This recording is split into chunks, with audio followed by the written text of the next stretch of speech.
ইতালির পুগলিয়া অঞ্চলে খরার কারণে জলপাই উৎপাদনে ব্যাপক সংকট দেখা দিয়েছে। চলতি বছরে গ্রীষ্মের উচ্চ তাপমাত্রা এবং ক্রমাগত খরার কারণে চাষিরা মারাত্মক ক্ষতির সম্মুখীন হচ্ছেন। জলপাইয়ের ফলন 50% হ্রাস পাওয়ার আশঙ্কা করা হচ্ছে। বিশেষজ্ঞরা বলছেন, জলবায়ু পরিবর্তনের প্রভাবের কারণে এমন সংকট আগামীতেও চলমান থাকতে পারে। জলপাই তেল উৎপাদনকারী অঞ্চল ইতালির পুগলিয়া সর্বাধিক পরিচিত।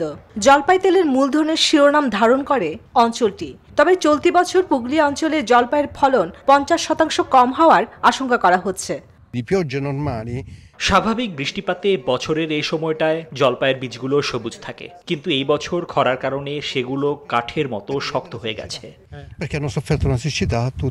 খরা এতটাই তীব্র হয়েছে যে পানির ঘাটতি ভবিষ্যৎ নিয়েই বড় চিন্তায় ফেলে দিয়েছে।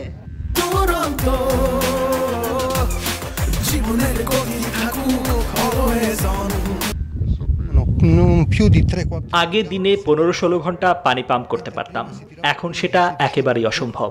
সেচের জন্য সপ্তাহে মাত্র 3 থেকে 4 ঘন্টা পানি পাম্প করতে পারা যায়।